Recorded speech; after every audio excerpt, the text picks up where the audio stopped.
নমস্কার বন্ধুরা, the fourth কলামে প্রত্যেককেই স্বাগত। আজকে এই প্রথম ফোর্থ কলামের প্রায় 6 বছর হতে চলেছে, 6 বছর রানিং। এই প্রথম আমরা একটি বিশেষ ধরনের নিউজ লাইভ কভারেজ করতে এসেছি এবং যতদূর মনে হয় এই ধরনের লাইভ কভারেজ খুব কম দেখা যায়। আমরা বিশেষ অনুমতি নিয়ে এই লাইভ কভারেজটা শুরু করছি যে আলিপুরদুয়ারে চলছে একটি লোক আদালত। আপনারা জানেন আদালতের ভেতরের যে সমস্ত কাজকর্মগুলো চলে, শুনানি চলে, সেগুলো আমাদের পক্ষে দেখানো খুব মুশকিল হয়ে যায়, কেননা সেক্ষেত্রে বিশেষ কিছু পারমিশনের দরকার পড়ে। কিন্তু লোক আদালত একটু আলাদা, সেই ক্ষেত্রে আমরা বিশেষভাবে অনুরোধের মাধ্যমে আজকে আপনাদের সামনে এই লাইভটা দেখাবো। কি দেখাবো আমরা? যে আলিপুরদুয়ারে একটি লোক আদালত আজকে চলছে এবং প্রত্যেক দিন যে আদালতে মানুষ যাতায়াত করেন, আদালতের যে শুনানি হয়, অর্থাৎ সাধারণ আদালতের চাইতে লোক আদালতটা কোথায়, পার্থক্যটা কোথায় রয়েছে, ফারাকটা কোথায় রয়েছে, আমরা কথা বলবো। এটা দিয়েই শুরু করব, তারপরে গোটা আলিপুরদুয়ার জেলা আদালত প্রেমিসেসে যে লোক আদালত শুরু হয়েছে সেটা দেখাবো। তার আগে আমরা কথা বলবো শ্রীমতী ডালিয়া ভট্টাচার্য, যিনি secretary district legal service authority যিনি রয়েছেন, তার কাছ থেকে আমরা জানবো প্রত্যেকটি কথা, খুঁটিনাটি। মোট কথা আজকের এই লাইভ খুব গুরুত্বপূর্ণ হতে চলেছে আমাদের ফোর্থ কলামের কাছে এবং যারা ফোর্থ কলাম দেখেন তাদের কাছে। সঙ্গে থাকুন, বেশ কিছুক্ষণ ধরে আমরা লাইভ চলবো। চলুন কথা বলি শ্রীমতী ডালিয়া ভট্টাচার্যের সঙ্গে।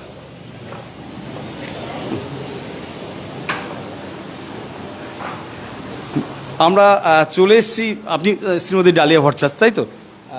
মিসেস ভট্টাচার্যের কাছে, এবং উনি সম্ভবত, স্যার আপনার নামটা একটু? আমি বিভূতি খেসান, ডিস্ট্রিক্ট জাজ Alipurduar, and I am also the chairperson of district legal services authority Alipurduar. Okay, আমরা দুজনকে পেয়ে গেছি, ভীষণ গুরুত্বপূর্ণ দুজন ব্যক্তি। তাদের কাছ থেকে আমরা জানবো যে আলিপুরদুয়ারে লোক আদালত যে চলছে, মোট কথা লোক আদালত ব্যাপারটা কি, এটা কিভাবে কাজ করে, সাধারণ আদালতের যে কাজকর্মগুলো চলে সেখান থেকে ফারাকটা কোথায়। ম্যাডাম আপনি একটু বলুন। নমস্কার। আমাদের লোক আদালতের ব্যাপারটা হলো আমাদের একদিনে আমাদের কেসেসগুলো নিষ্পত্তি হয়। যেমন ধরুন কিছু মোস্টলি আমাদের যেগুলো ব্যাংক ম্যাটার্স থাকে, যেগুলো লোন যারা রিপে করতে পারছে না, অনেকে এনপিএ হয়ে গেছে, তারা আর ফার্দার লোন পাচ্ছে না, তো হ্যাঁ, যাই করে লোনের ডিফল্টার আর কি রয়েছে ব্যাংকে, যেগুলো লোন ডিফল্টার, তো তারা যখন আমাদের কাছে আসে তাদেরকে আমরা এবারে তো যাতে লোক আদালত বেশিভাবে প্রচার হয়, আমরা 3 সেটে সামান্স পাঠিয়েছি, যাতে কিনা তারা আমাদের অ্যাটেন্ডেন্সটা আমাদের যাতে কম্পালসারি করার জন্য ম্যাক্সিমাম যাতে অ্যাটেন্ডেন্স হয়। আর এবার আমরা দেখছিও প্রচুর লোক এসছে যারা আমাদের বেনিফিশিয়ারি, এবং ভালোভাবে আমাদের নিষ্পত্তি হচ্ছে। এটা আমাদের একদিনে আমরা যে লোন কেসেসগুলো অনেক দিন ধরে কোর্টে চলতে থাকে সেগুলো আমরা একদিনে নিষ্পত্তি করে, এবং এর যে অর্ডারটা এটাই ফাইনাল অর্ডার হয়, এবং প্রচুর লোকেও বেনিফিটেড হয়, ব্যাংকেরও প্রচুর রিকভারি হয়। আর কোর্ট কেসেসও যেটা আমাদের কোর্টে বাল্ক হয়ে যায় কেসেস, যেটা কিনা অনেক দিন টাইম লাগছে সলভ হতে, সেটা কিন্তু আমাদের ডিসপোজাল রেটটাও প্রচুর বেড়ে যাচ্ছে। মানে ম্যাডাম, এক কথায় বলতে গেলে যে সমস্ত কেসগুলো বহুদিন ধরে চলছে সেখান থেকে আপনারা কিছু কেস বেছে নেন এবং বেছে নিয়ে একদিনের মধ্যে সেই মামলার নিষ্পত্তি করেন। মূলত পার্থক্যটা সময়ের, মানে দ্রুততার ক্ষেত্রে, তাই তো? নিশ্চয়ই, সেটা তো বটেই। আমাদের একদম দ্রুত গতিতে, মানে একদিনে নিষ্পত্তি হচ্ছে, এর চাইতে বেশি আর আমরা কী চাইবো? যেটা আমাদের কোর্টের ডিসপোজাল নিয়ে আমরা এত ভাবনা চিন্তা করি, সেটা আমাদের এত কম সময়ের মধ্যে হয়ে যাচ্ছে। ম্যাডাম, এটা কি প্রমাণ করে না যে এই যে কেসগুলো সেটা খুব দ্রুততার সাথে নিষ্পত্তি করা যায়? সেই ক্ষেত্রে সাধারণ আদালতে যে এতদিন দীর্ঘদিন ধরে পড়ে থাকে, সেটার পিছনে কার্যকারণগত কি ব্যাখ্যা দিবেন? সেটা তো আমাদের প্রসিডিওর, একটা কোর্টে যখন আপনারা আসছেন তখন কোর্টের তো একটা প্রসিডিওর আছে। এইটা একটা দ্রুতগতিতে, এটাও হচ্ছে অল্টারনেটিভ ডিসপিউট রেজলিউশন। এটা হচ্ছে কোর্টের যেভাবে আমাদের মামলাটা চলে, এটা কিন্তু সেইভাবে মামলা চলছে না। এটা হচ্ছে অল্টারনেটিভ ডিসপিউট রেজলিউশন। এটা হচ্ছে আমাদের আরও অনেক রকমের প্রসিডিওর আছে যেটা আমাদের ডিএলএসএ প্রোভাইড করে। যেরকম ধরুন মিডিয়েশন, যেটা আমাদের ট্রেন মিডিয়েটর রয়েছে। এখন আমরা এই বছরে 5টা টোটাল মিডিয়েটর অ্যাপয়েন্ট করতে পেরেছি আমাদের আলিপুরদুয়ার জেলা থেকে। মিডিয়েটরের কাজটা কি? এরা হচ্ছে যে মিডিয়েশনে যেই কোর্ট কেসেসগুলো আমাদের কাছে যখন পাঠায়, তো সেই রকম ধরুন আজকে কারোর ম্যাট্রিমোনিয়াল কিছু ডিসপিউট হলো, হাজব্যান্ড ওয়াইফের ধরুন মামলা চলছে, ডোমেস্টিক ভায়োলেন্স ধরুন, বা অনেক ক্ষেত্রে মেনটেনেন্স, কেউ কোনো মহিলা মেনটেনেন্স পাচ্ছে না, তো সেরকম জায়গায় আমাদের যে ধরুন মিডিয়েটারের সামনে যদি আসে, আমরা মিডিয়েটারকে বসিয়ে আমরা ওভার দ্য টেবল কেসেসগুলোকে আমরা সলভ করি। আর এরকম হয়েছে ধরুন খুব অল্প টাইমের মধ্যেই একদিনেও হয়েছে, বা মিডিয়েটার অনেক সময় দেয়, আজকে একদিনে একটা সিটিংয়ে না হলেও তারপরে আমাদের আরও 2-3টে সিটিংস হয়, তো তাতেও কিন্তু অনেক ম্যাটার্স আমাদের সেটেল হয়ে যাচ্ছে। মানে ম্যাডাম কিছু কিছু কেস তার মানে এরকম আছে বা চলে যেগুলো নাকি ওভার দ্য টেবিল ডিসপিউটগুলো ঠিকঠাক করে দেওয়া যায়, তাই তো? একদম, আমাদের এই ডিএলএস এর এটাই কাজ, ডিস্ট্রিক্ট লিগাল সার্ভিস অথরিটি, সেটা যখন আমাদের স্টেট লেভেলে যাচ্ছে সেটা স্টেট লিগাল সার্ভিস অথরিটি হচ্ছে। আমরা এখানে জেলার ভিত্তিতে কাজ করছি, আমাদের এইটাই কাজ আমাদের। আর প্রধানত আমরা বিনামূল্যে আইনি পরিষেবা আমরা দিয়ে থাকি, যেটা কিনা গরিব যারা দুস্থ ব্যক্তিরা রয়েছে, বা ধরুন যারা শিডিউল কাস্ট, শিডিউল ট্রাইব, বা যাদের ইনকাম প্রচুর কম, মহিলা এবং বাচ্চাদের জন্য, এদের সকলের জন্য আমরা বিনামূল্যে আইনি পরিষেবা দিয়ে থাকি। ডিস্ট্রিক্ট লিগ্যাল সার্ভিস যেটা অথরিটি রয়েছে, হ্যাঁ, আর লোক আদালতের ক্ষেত্রেও সেটা প্রযোজ্য, তাই তো? লোক আদালতের ক্ষেত্রে হচ্ছে এটা হচ্ছে একটা পার্ট অফ ডিএলএস এর একটা কাজ। মানে যেরকম আমাদের অনেক রকম ফাংশনস হয়, এটা ডিএলএস এর ওয়ান অফ দ্য ফাংশনস, যেটা কিনা আমরা প্রত্যেক কোয়ার্টারলি মানে 3 মাস অন্তর অন্তর আমরা লোক আদালত অর্গানাইজ করি। এটা নালসা গাইডলাইন্সে হচ্ছে, এবং আমরা এইভাবে কেসেস খুব দ্রুতগতিতে সলভ করতে পারি। একটা জিনিস জানতে চাইবো, এই লোক আদালতে যে কেসগুলো আপনারা সলভ করেন সেগুলো সাধারণত এক একটি কেস টেন্টেটিভ কতটুকু সময় লাগতে পারে ম্যাক্সিমাম?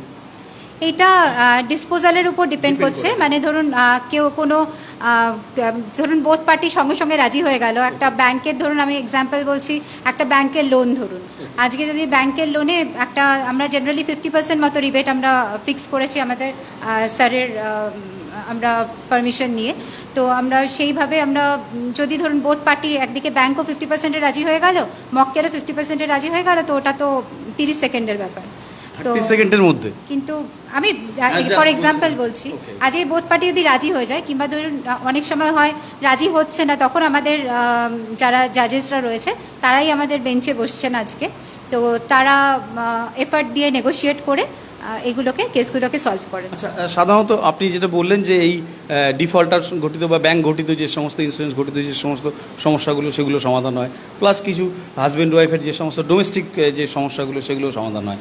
এছাড়া এর বাইরে কোনো যেগুলো নাকি আমরা শুনি যে একটু বিগ ক্রাইম যেগুলো হয় সেগুলো কি হয়, যেগুলো একদম ডাইরেক্ট ফৌজদারি, যার মধ্যে পুলিশি চার্জশিট বা এই ধরনের ব্যাপারগুলো রয়েছে, জাস্ট জানতে চাইছি আমাদের দর্শকদের জন্য, অনেকেই আমরা এই লোক আদালত সম্বন্ধে জানি না, আপনারা কি এগুলো নিয়েও কাজ করেন? না, ওইটা ক্রিমিনাল কোর্টের কাজ। এটা ক্রিমিনাল কোর্টের কিছু কাজ নিয়ে এখানে কিছু ডিলিংস ওইভাবে হয় না, কিন্তু এটা বাংলায় যেটা দেওয়ানি কাজগুলো এখানে হয়, তাই? হ্যাঁ, মোস্টলি মানে লোক আদালত যদি আপনি বলেন, তো সেখানে আমি সেটা জানি না।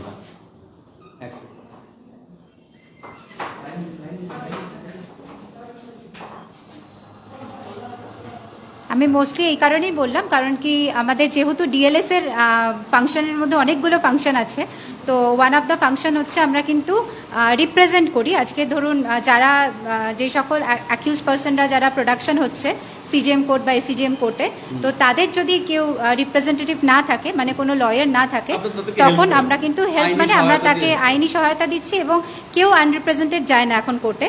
আমাদের ডিএলএস এর লয়ার থাকে সেখানে, সেই উকিলবাবু তারা সেই মক্কেলকে তুরন্ত মানে তাকে রিপ্রেজেন্ট করবে আর কি। তো সেই কারণে পুরোপুরি ফৌজদারি থেকে আমরা বাদ তা নয়, কিন্তু লোক আদালতে ফৌজদারি মামলা কিছু সেটেলড হয় না।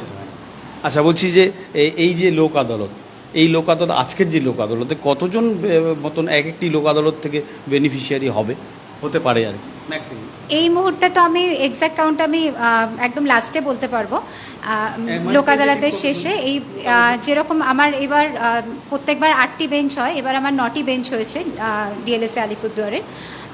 আমাদের এবার ব্যাংকের ম্যাটার্স রয়েছে 4,500 মতো ম্যাটার্স রয়েছে। এবার এখনও পর্যন্ত যেরকম আমাদের এসবিআই 12 বিষয়ের আমি যেটা খবর পেলাম, পুরো 100% মানে যতগুলো ম্যাটার এনেছে পুরোটাই সেটেল হয়েছে। 4,500 না, আমি এসবিআইয়েরটা বলছি, আমি এসবিআইয়ের ডেটাটা আমি জাস্ট পেলাম। এবার অ্যাট দ্য এন্ড অফ লোক আদালত আমি পুরো ডেটাটা দিতে পারবো। মোটামুটি এটা বলা যায় যে লোক আদালতের মাধ্যমে এই ধরনের প্রবলেমগুলো সম্পূর্ণভাবে সলভ সম্ভব।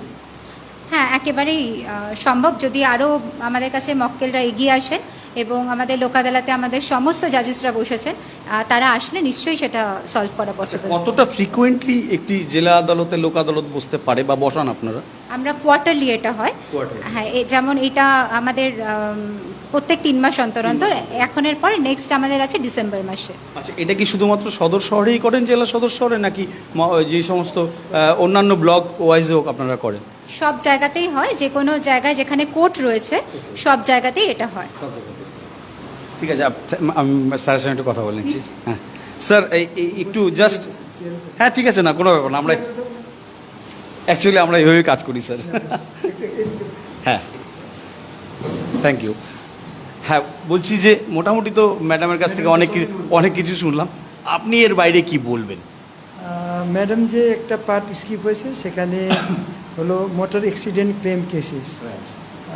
মোটর অ্যাক্সিডেন্ট ক্লেম কেসেস আমরা এখানে কম্প্রোমাইজ করি, সেটেলমেন্ট করি।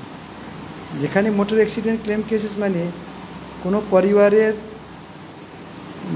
মেম্বার ধর কোনো অ্যাক্সিডেন্টে মারা গেলেন বা কেউ মোটর অ্যাক্সিডেন্টে ইনজুর হয়ে গেলেন, তারা একটা কম্পেনসেশন পায়। সেই কম্পেনসেশনের জন্য একটা মামলা করতে হয় ডিস্ট্রিক্ট জাজের ঘরে। সেগুলো আমরা ইন্স্যুরেন্সকে ডাকি এবং যে পার্টি বা মৃতকের ফ্যামিলি মেম্বার্স ক্লেমেন্ট আছে তাদের মধ্যে একটা সেটেলমেন্ট করানো হয়। ধরুন সেই মামলা 4 বছর 5 বছর লাগতো, কিন্তু এখানে আপনি একটা মিনিটে সেটেলমেন্ট হয়ে গেল। সো আমার লাইফ টেনিউরে সবচেয়ে হেল্পফুলটা হলো যে মোটর অ্যাক্সিডেন্ট ক্লেম কেসেস খুব দ্রুত গতিতে সেটেলমেন্ট হয় আর মানুষরা খুব বেনিফিটেড হয়। আর আমি এই আপনি একটা প্ল্যাটফর্ম নিয়ে এসেছেন, এই সুযোগে বলছি আমাদের ডিসেম্বর মাসে আরও একটা ন্যাশনাল লোক আদালত আছে আলিপুরদুয়ারের।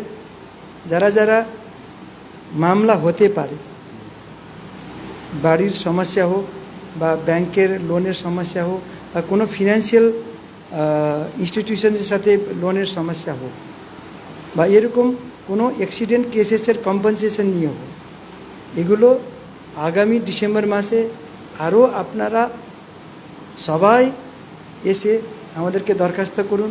আমরা ইন্স্যুরেন্সকে ডাকতে পারি, আমরা ব্যাংকগুলোকে ডাকতে পারি, তাহলে আমরা একটা সেটেলমেন্টের দিকে প্রোগ্রেস করতে পারি।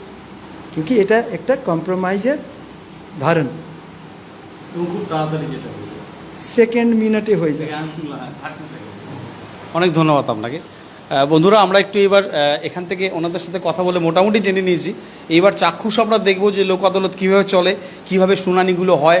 যেটা শুনলাম যে কিছু কিছু ক্ষেত্রে 30 সেকেন্ডের মধ্যে এই মামলা সমস্যা মিটে যায়, যেখানে নাকি কথিত আছে সেই বঙ্কিমচন্দ্রের আমল থেকে আইন শুধু বড়লোকের হাতের তামাশা মাত্র ইত্যাদি ইত্যাদি প্রচুর এই প্রসিডিউর নিয়ে, প্রসিকিউশনের প্রসিডিউর নিয়ে প্রচুর গল্পগাথা রয়েছে যে দীর্ঘদিন ধরে ফাইল নড়ে না, ফাইল পড়ে থাকে, মামলা হওয়া মানে দীর্ঘসূত্রতা, এটা এর সঙ্গে একবারে তকমা লেগে গেছে যে কোনো মামলার ক্ষেত্রে। সেই ক্ষেত্রে লোক আদালত কোথায় কি করছে, লোক আদালতে 30 সেকেন্ডে একটি মামলা কিন্তু খতম হতে পারে, সমস্যার সমাধান হতে পারে। আমরা সেটাই দেখব যে কীভাবে লোক আদালত চলছে। আমরা জেনে ফেললাম যে কোথায় কোথায় লোক আদালত কাজ করে, কোন কোন সেক্টরে কাজ করে, যেটা জানলাম একটু সবচেয়ে বড় কথা। যে সমস্ত ক্রিমিনাল কেসগুলো রয়েছে অর্থাৎ ফৌজদারি কেসগুলো রয়েছে সেগুলো কিন্তু লোক আদালতে হয় না, শুধুমাত্র দেওয়ানি ব্যাপারগুলো নিয়ে তারা কাজ করেন এবং খুব দ্রুততার সাথে কাজ করেন। আমরা দেখব সেই লোক আদালত 2-1টি কেস যে তারা কিভাবে কাজ করছে। অনেক ধন্যবাদ আপনাকে এবং অনেক ধন্যবাদ ম্যাডামকে। আমরা একটু গিয়ে একটু দেখি, লাইভ চলছে, সুতরাং আমাদের এই কথা বলতে বলতে যেতে হবে। আসুন আমার সঙ্গে। বন্ধুরা, আমরা একটু এবার যেখানে আদালত চলছে সেখানে একটু যাব, সেখানে গিয়ে দেখব যে কিভাবে শুনানি চলে, কিভাবে সওয়াল জবাব চলে। একেবারে নতুন ধরনের শুনলেন যে 30 সেকেন্ড, 1 মিনিট, 1.5 মিনিটের মাথায় এক একটি সমস্যা সমাধান হয়ে যায়। ইন্স্যুরেন্সের সমস্যাগুলো, ব্যাংকের ডিফল্টারের সমস্যা, তারপরে কিছু কিছু ক্ষেত্রে ডোমেস্টিক ভায়োলেন্স অর্থাৎ 498, 125, 125C, সম্ভবত 376, ওটা তো ক্রিমিনাল কেসের মধ্যে যায়, সুতরাং ওটা যাবে না। এটা কোর্টের ম্যাটারগুলো, এখানে কোর্টের ম্যাটারগুলো চলছে। আচ্ছা, এখানে দেখানো যেতে পারে, সেখানে একটু নিয়ে চলুন, আসুন। হ্যাঁ, আমরা একটুখানি দাঁড়াই যে এখানে চলছে। সাধারণত এই সুযোগগুলো আমরা পাই না। কোর্টের ভেতরে কি চলে সেটা দেখাতে গেলে প্রচুর কাঠখড় পোড়াতে হয়, আদালত অবমাননার ব্যাপার চলে আসে। সেই কারণে আমরা স্পেশাল পারমিশন নিয়ে এটা করছি। আমরা এতক্ষণ ধরে জানলাম যে লোক আদালত আলিপুরদুয়ারে। আমি বলবো যিনি রয়েছেন রচিতা, ক্যামেরা একটু চারপাশটা ঘুরিয়ে দেখাতে। হ্যাঁ ঠিক আছে, আমরা একটু যাই। হ্যাঁ, ব্যাংক ম্যাটার চলছে, আমরা কোনো কথা বলবো না, জাস্ট একটু দেখাবো, ক্যামেরাটা একটু ধরে রাখবো। Thank you. আসুন।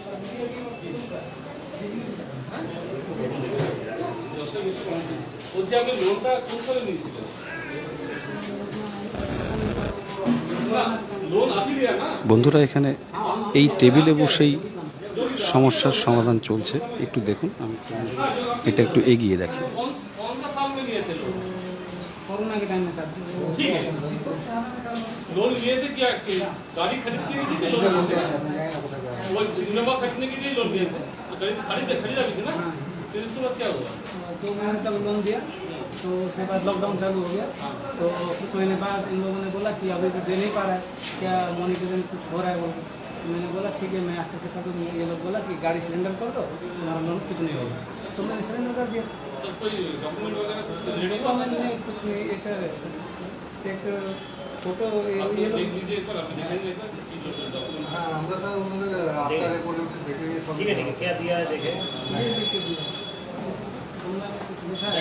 ये आप सिलेंडर राइट अप कर दिया क्या? लोन किया राइट अप कर दिया? ये गाड़ी वो जो सिलेंडर किया है वो सिलेंडर लेटर अच्छा, कि गाड़ी मैं चला नहीं पा रहा हूँ तो जानबूझ के गाड़ी दे रहा हूँ। हाँ ठीक है। तो राइट अप कैसे हुआ? तो आप ही लोग आगे आगे यहाँ पे ही बोला था कि अरे ये क्या लिखा हुआ है देखिए, पढ़िए, बांग्ला में लिखे ही है। ये गाड़ी किलो आप बांग्ला खुद ही सिलेंडर किया है गाड़ी की गाड़ी का EMI आप नहीं चला पा रहे हैं, तो गाड़ी में जानबूझ के फिनेंसर को दे रहा हूँ। अब गाड़ी बेचने के बाद जो प्रिंसिपल अमाउंट बचा होगा वो तो देना पड़ेगा। টাকাটা কি নাই দাদা आप लोग रिकवर गाड़ी तो আপনারা বিক্রি করে দিলে রিকভার তো আপনারাই করবেন। হ্যাঁ রিকভার হয়েও গেছে, তারপরে শর্ট পড়ে যার জন্য তো এটা কিসের শর্ত হচ্ছে? 310 প্রিন্সিপাল অ্যামাউন্ট শর্ত। প্রিন্সিপাল যার জন্য তো সেক্ষেত্রে দেখুন উনি তো গাড়িটা আপনি দিয়েও দিয়েছে, 2 মাস করে দিয়েছে, 2 মাস দিতে পারছেন তাহলে দেখে নিচ্ছি কবে দিয়ে। তাহলে তো উনি তো কিছুটা তো করে দিয়েছে। এই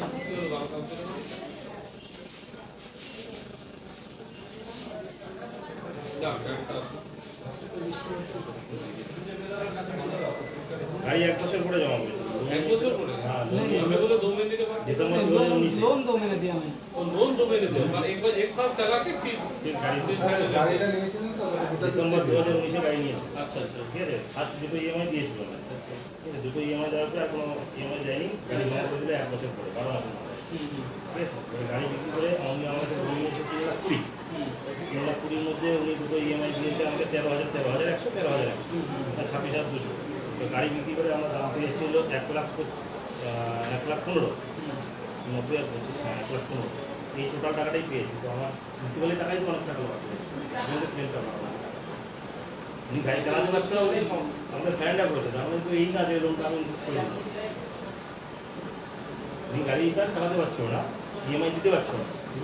12 মাসের মধ্যে দুটো EMI দিয়েছে, লাস্ট 10 মাস EMI দেয়।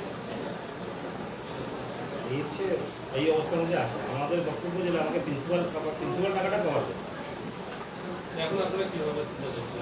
এটাই বলছি যে আমাকে প্রথম প্রিন্সিপাল টাকাটা কভার করবে। ন্যাচারাল যে এখন তো সেই সমস্যা নেই, আপনাদের যেটা হবে সেটা আপনি কি কোনো প্রি সেটেলমেন্ট করে না, এখনো এর আগে जब गाड़ी दिया था उसके बाद तो कोई बात नहीं हुआ। तो यही नोटिस आ रहा है हमको, ये अभी आया। तो अभी ये लोग बोल रहे हैं कि गाड़ी तो बिक्री हो गया। तो मैंने रात में बात भी किया था एक भाई से, जिसके साथ मैंने जिन बात किया था। तो मैंने बोला कि गाड़ी तो अभी ले लिया। तो वो ट्रैवल एजेंसी में चलाता था मैं, तो ट्रैवल तो बंद हो गया था। तो इसीलिए हमारा तो देना का मैंने हिम्मत नहीं था, वो कहाँ से देता। तब उसके बाद मैंने बोला कि अभी तो टूरिज्म भी सब बंद है, तो जब टूरिज्म खुलेगा तो हमको अगर गाड़ी मिल सकता है। तो वो लोग हमको बताया भी नहीं, फिर गाड़ी भी ऑप्शन कर दिया है। गाड़ी अगर आप जानबूझ के गाड़ी जमा करते हैं तो आपको बताने का जरूरत नहीं। गाड़ी अगर हम लोग सीज करते हैं तब जाके आपको हम लोग स्पेशल नोटिस भेजते हैं। गाड़ी तो आप खुद ही जमा कर दिए कि मैं गाड़ी नहीं चला पा रहा हूँ। गाड़ी का बोला था कि अभी लोन नहीं होगा बोल के, मैंने आपका खत्म हो जाएगा झमेला बोल के। कौन बोल? आपका जो आदमी दिखाइए आया डॉक्यूमेंट्स पे दिखाइए। वही तो है, वही लिख के दिया था। अब वहाँ पे क्या लिखा है बताइए सर लोग, क्या लिखा है? मुझसे बात बोलने से तो नहीं होगा ना, दिखाना पड़ेगा। अभी जो लिखा है वो अभी लोग मेरे पास जैसे डॉक्यूमेंट्स है कि आप लोन लिए हैं, इतना लोन ठीक लिया है है, ये ডকুমেন্টস হিসেবে বেশি হ্যাঁ, ডাউনলোড করলে হবে না। ব্যাপারটা হচ্ছে আপনি কি ভাবনা চিন্তা কিছু করেছেন যেটা আপনার যদি মনে হয় যে না এটা এই লোনটা আমার নয়, এটা আমি একেবারেই আমার দেওয়ার ব্যাপার নেই, তাহলে তো আমরা সে ব্যাপারে কিছু আপনাকে ইনফোর্স করবো না কখনোই। কিন্তু এটা কিন্তু আপনাকে শোধ দিতে হবে, যেহেতু একটা লোন হয়েছে এটা আপনার দায়িত্ব হচ্ছে শোধ দেওয়া। হ্যাঁ, এটা ঠিক যে ব্যাংক গাড়িটাকে তুলে নিয়েছে, এটা কিন্তু আপনি সরি তুলে আপনি দিয়ে দিচ্ছেন ব্যাংকে জমা, ঠিক আছে, তাতে আপনার কিছুটা প্রিন্সিপাল মুক্ত হয়ে গেছে, হয়ে গেছে। এবার বাদ বাকি তোমাদের 1,20,000 এর মধ্যে টাকা পেয়ে গেছে হচ্ছে 41 পেয়ে গেছে, 41 পেয়ে গেছে, 3,20,000 মানে 41 এটা কিন্তু সামহার ক্রিটিক্যাল আছে, এটা কিন্তু সাম রুলসের ব্যাপার আছে, ব্যাংকিং রুলসের ব্যাপার আছে, রুলসের ব্যাপার আছে। কারণ এটা কিন্তু এমন নয় যে উনি continue with the car continue করছেন না। এখানে যা কেস আছে বেশিরভাগ কিন্তু সেই কেসগুলি আছে, সবই এইসব কেসই আছে। আমি আগে জানিয়ে রাখলাম আর কি যে যা কেস আছে না গাড়ি ফেরত দিয়ে দিয়েছে, এবার আপনার বিলিভার প্রিন্সিপালকে রিকভার করে দিয়েছে। তারপরে ব্যাংকের রুলস ছিল রুলস কি বলছে গাড়ি পেতে আগে রুলস আগে রুলসে অ্যাজ পার রিসেন্ট গাড়ি ওনার কাছে লোকজন ছিল 12 মাসের, আমি 12 মাসের ইএমআই আমি প্রমাণ করছি, যতদিন গাড়িটা ওনার কাছে ছিল। তারপরে তারপরে যদি নেগোসিয়েশন করে সে আলাদা ব্যাপার, তখন নেগোসিয়েশন উনি আদৌ চাচ্ছেন না, আপনি যখন গাড়িটা হ্যান্ড ওভার করে দিলেন আপনার কাছে, তখন তো আপনি কিছু ডকুমেন্ট ইস্যু করেছেন না। হ্যাঁ, আমার ইনভেন্টরি দেওয়া আছে, গাড়ি তো হ্যান্ড ওভার নিজে সারেন্ডার করে সারেন্ডার নোটিশ কোন নট জাস্ট যে রিসিভ করছেন, রিগার্ডিং দ্য লোন আপনি কি দিয়েছিলেন? কি দেবো ওনাকে বলুন, গাড়িটা সারেন্ডার করছে, সেই গাড়ি আমি লোন সম্পর্কে কিছু দেবো না, গাড়িটা বিক্রি হবে তারপরে আমি বুঝতে পারবো লোনটা কত টাকা আসছে। গাড়ি যখন বিক্রি হলো আপনি যখন ইনফর্ম করে দিয়েছিলেন, লেটার ওনার কাছে চলে যাবে, গাড়িটা বিক্রি হয়ে গেল আপনার এত টাকা টাকা কোশ্চেন লেটার চলে যাবে, যদি নর্মাল পেয়েছিলেন। উনি পাইনি, সে আমি তাহলে আমাকে এখন আইনি এসে দেখাতে হবে আমাদের পাই গাড়িটা বিক্রি হয়েছে, হ্যাঁ ইমপ্লিকেশনস তো আছে। অবশ্যই অবশ্যই কোশ্চেন লেটার আবার পিসের কোশ্চেন সবসময় যায়। যদি গাড়ি কেউ ব্যক্তিগতভাবে সারেন্ডার করে দিয়ে যায়, আমার অফিসে জমা করুক বা নিজের ইচ্ছা স্বইচ্ছা দিয়ে দেবে, তাহলে আমরা সেখানে পিসেল কার্ড ইস্যু করি। পিসেল গাড়ি বিক্রি করার আগে যে নোটিশটা সেটা ইস্যু করি, কারণ গাড়ি নিজে স্বইচ্ছা। আর গাড়ি যদি আমরা রাস্তা থেকে সিজ করি, কোথাও থেকে সিজ করি, তখন আমরা পিসেল নোটিশ ওনাকে দিয়ে দিই, ওনাকে টাইম পিরিয়ড দেওয়া থাকে, এতদিনের মধ্যে গাড়িটা আপনি রিলিজ করেন, আইদার আমরা গাড়ি অপশন না, কিন্তু ওনার ধারণা যে গাড়িটা রিটার্ন দেওয়ার পরে উনি ভাবছেন যে আমার মুকুব হয়ে গেছে, এটা वही बोल के कुछ बात हुआ था। इसका सर वो जो लिख के दिया है वो हमारे घर में आया है। लिखा है कि गाड़ी सरेंडर करा है।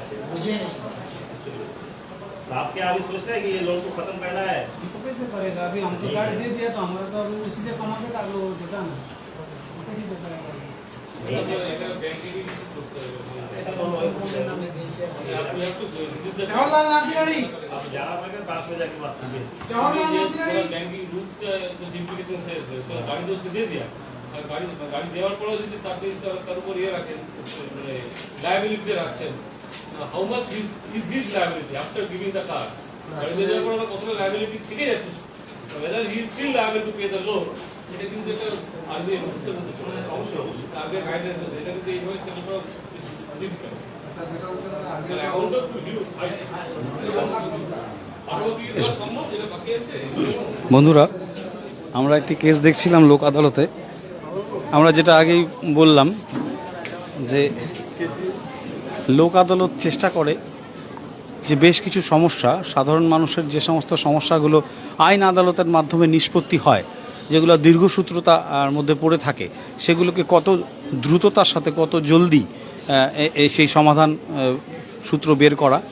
কেননা মামলা মানেই মাথার উপর একটি সমস্যা তৈরি হয়ে থাকে, টেনশন তৈরি হয়ে থাকে, সাধারণ মানুষ জেরবার হয়ে যায় মামলায় অনেক সময়। সেই ক্ষেত্রে লোক আদালত চেষ্টা করে যে সমস্ত দেওয়ানি, আমরা যেটা জানলাম, যে সমস্ত দেওয়ানি সমস্যাগুলো রয়েছে, মূলত গাড়ির ইন্স্যুরেন্স ঘটিত কিছু ব্যাপার, তারপরে ডোমেস্টিক ভায়োলেন্স, মানে হাজব্যান্ড ওয়াইফের মধ্যে যে সমস্ত হাজব্যান্ড ওয়াইফের মধ্যে যে সমস্ত সমস্যাগুলো হয়, সেগুলোকে নিয়ে কিছু কাজ করা, 498, 125, 125C, এই ধরনের আমরা ধারাগুলো জানি না যে এই ধারাগুলো নিয়ে তারা কাজ করেন কি না। মোট কথা এই ধরনের সমস্যাগুলো নিয়ে তারা মেটানোর চেষ্টা করেন। এবং পাশাপাশি যেটা দেখলাম এই মুহূর্তে আমরা জাস্ট নিশ্চুপভাবে একটু সাইড থেকে নিশ্চয়ভাবে একটি সমস্যা আমাদের সামনে পড়লো, যেটা লোক আদালত চেষ্টা করছিল যে ওভার দ্য টেবিল বসে সেটাকে সমস্যার সমাধান করার, যদিও হয়নি ক্রিটিক্যাল ম্যাটার বলে, যে একজন একটি গাড়ি কিনেছিলেন, একজন সাধারণ মানুষ, আমরা যেটা বুঝলাম, আপনারাও দেখলেন যে একজন সাধারণ মানুষ একটি গাড়ি কিনেছিলেন লোন ইএমআই দিয়ে মান্থলি ইনস্টলমেন্টে। 12 মাসের মধ্যে 2টো মাত্র ইনস্টলমেন্ট দিতে পেরেছেন, বাকিটা পারেননি, এবং যেহেতু তিনি পারছেন না সেই কারণে তিনি ব্যাংকের কাছে বা যেখান থেকে নিয়েছেন তাদেরকে সেই ফিনান্স ডিপার্টমেন্টে, সেই ফিনান্স সংস্থাকে সেই গাড়িটা ফেরত দিয়ে দিয়েছেন। কিন্তু সমস্যা হয়েছে, ফিনান্স সংস্থা সেই গাড়িটা ফেরত পাওয়ার পর সেটা বিক্রি করেও যেই টাকা বেরিয়েছে সেটাতে তাদের খরচা ওঠেনি, সেটা নিয়ে মামলাটা এসছে। কিন্তু সেটা নিষ্পত্তি হলো না, কেননা ব্যাংকের কিছু রুলস এর মধ্যে কাজ করবে, যেটা আমরা বুঝলাম। তথাপি এই কথাটা বলা যায় যে এই ধরনের সমস্যাগুলো কিন্তু লোক আদালত নিষ্পত্তি করে, এবং যেটা আজকে আলিপুরদুয়ারে চলছে। আলিপুরদুয়ারের জেলা আদালত প্রিন্সেস চত্বরের বিভিন্ন জায়গায় বিভিন্ন রুমে এই কাজগুলো চলছে।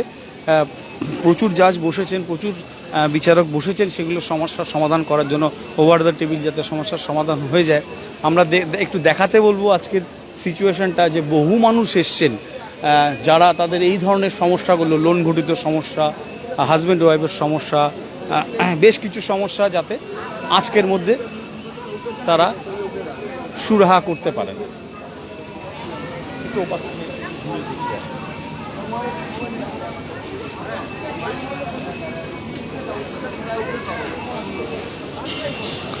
ন্যাশনাল লোক আদালত যেটা বসেছে আজকে ডিস্ট্রিক্ট জাজেস কোর্ট প্রিমিসেসের আলিপুরদুয়ারে, এবং গোটা ব্যাপারটার পরিচালনা কারা রয়েছেন?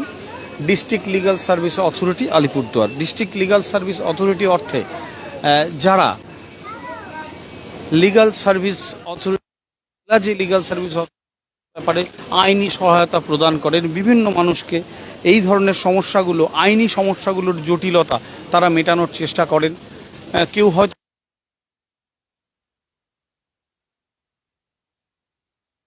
প্রদান করেন।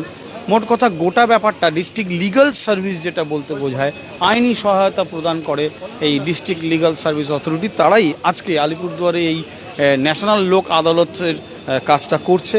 ন্যাশনাল লোক আদালত বসেছে বিভিন্ন জায়গায়, বিভিন্ন রুমে, বিভিন্ন জাজেরা টেবিলে বসে সরাসরি খুব দ্রুততার সঙ্গে এই মামলাগুলো নিষ্পত্তি করেছেন। আমরা এর আগে কখনো এই ধরনের লাইভ করিনি, এবং আমরা কথা বললাম এই ডিস্ট্রিক্ট লিগ্যাল সার্ভিস অথরিটির যিনি সেক্রেটারি রয়েছেন মিসেস ডালিয়া ভট্টাচার্য, এবং যিনি প্রেসিডেন্ট রয়েছেন মিসেস খেসরার সঙ্গে।